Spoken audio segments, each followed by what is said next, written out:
வணக்கம் தோழர்களே, இதுதான் பிரண்டை. இது ஈஸியாக கிடைக்கக்கூடிய பொருள் தான். இதுக்கு நிறைய மருத்துவ குணம் இருக்குது. அதாவது போன் ஃப்ராக்சரு, ஜாயிண்ட் பெயின், டைஜஷனுக்கெலாம் இது ரொம்ப சிறந்தது. இதை நமக்கு எல்லாருக்கும் தெரியும். ஆனாலும் நமக்கு இதை செய்யறதுல கொஞ்சம் பயம். ஏன்னா இது கை அரிக்குமோ அப்படின்னு. அப்படிலாம் ஒன்றுமே கிடையாதுங்க. இதை க்ளீன் பண்ணுறதுக்கு முன்னாடி கையில் தேங்காய் எண்ணெயோ இல்லை ஏதாவது சமையல் எண்ணெயோ கையில் தடவிக்கிட்டு க்ளீன் பண்ணுனா போதும். நார் எடுக்கணும், அவ்வளோதாங்க. இது உடச்சி நார் எடுக்கணும். கத்தி கூட நீங்கள் யூஸ் பண்ணலாம். நான் சொல்கிற மெத்தடில் செஞ்சிங்கன்னா நீங்கள் 1 மந்த்து ஸ்டோர் பண்ணி வச்சுக்கலாம். ஃப்ரிட்ஜ்லேயே வைக்கணும்னு அவசியம் இல்லை. அவ்வளோ டேஸ்ட்டாக இருக்கும். உங்கள் குழந்தைங்க இதை செஞ்சு கொடுன்னு கேட்குற அளவுக்கு டேஸ்ட்டாக இருக்கும். நான் சொல்கிற மெத்தடை ஃபாலோ பண்ணுங்கள். ஒரு கனமான பாத்திரத்தில் 2 ஸ்பூன் நெய் எடுத்துக்கோங்க. நீங்கள் குக்கர் கூட எடுத்துக்கலாம். அதில் இந்த கழுவி நல்லா உலர்த்தி வச்சுக்கிட்ட இந்த பிரண்டையை தூக்கி அதில் போட்டு நல்லா வதக்குங்க.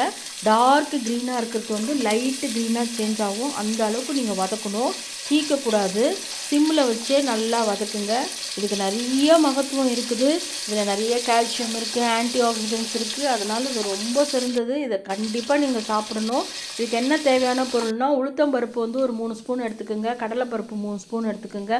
காஞ்ச மிளகா காரத்துக்கு ஏற்ற மாதிரி ஒரு 10 எடுத்துக்கோங்க. அது உங்கள் இஷ்டம்.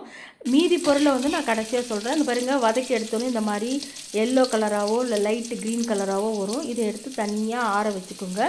இதே பாத்திரத்தில் நீங்கள் என்ன பண்ணுங்கள், கடலைப்பருப்பை போட்டு நல்லா வருங்க, பொன்னிறமாக வருங்க. இதை வறுத்து எடுத்து ஆற போட்டு வச்சுக்கோங்க. அதுக்கப்புறம் காஞ்ச மிளகா போட்டு அதே மாதிரி வறுத்துருங்க. தீக்காமல் வறுத்துருங்க. இது ரொம்ப நல்லதுங்க உடம்புக்கு. அதனால் இது கண்டிப்பாக சோம்பேறிப்படாமல் செஞ்சு வச்சுக்கோங்க. உங்கள் குழந்தைங்களுக்கு டெய்லி 1 ஸ்பூன் கொடுங்க. அது வறுத்ததுக்கப்புறம் உளுத்தம்பருப்பையும் அதே மாதிரி பொன்னிறமாக வருங்க.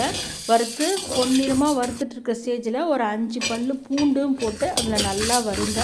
பூண்டுக்கு அப்புறம் நீங்கள் ஸ்டவ்வை ஆஃப் பண்ணிவிடுங்க. அந்த சூட்லேயே நான் சொல்கிற பொருளெல்லாம் போடுங்க. இப்போ பூண்டு வறுத்ததுக்கப்புறம் என்ன பண்ணணுன்னா, கொஞ்சோண்டு எள்ளு, அது வெள்ளை எள்ளு, அதை நல்லா தூவிட்டு அதுவும் வருங்க. பாத்திரம் சூடாக இருந்தால் போதும். இதுக்காக நீங்கள் ஸ்டவ் ஆன் பண்ண வேணாம். அதுக்கப்புறம் புளி பேஸ்ட்டு 1 ஸ்பூன் போடுங்க. புளியாக போடாதீங்க, ஏன்னா மண் இருக்கும். அப்புறம் ஒரு வாட்டி துவையல் சாப்பிடும்போது மண் நமக்கு பிரச்சனை கொடுத்துரும். அதனால் நீங்கள் மண் இல்லாத அந்த புளியை எடுத்து போட்டுக்கோங்க. அதையும் அந்த சூட்டிலேயே நல்லா வறுத்துக்குங்க. அதுக்கப்புறம் கொஞ்சோண்டு பெருங்காய பொடி அதில் போட்டுக்கோங்க.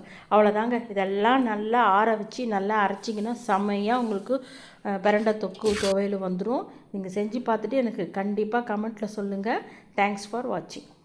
இங்கே பாருங்கள், சூப்பராக இருக்குங்க. சாப்பிட்டு பாருங்கள்.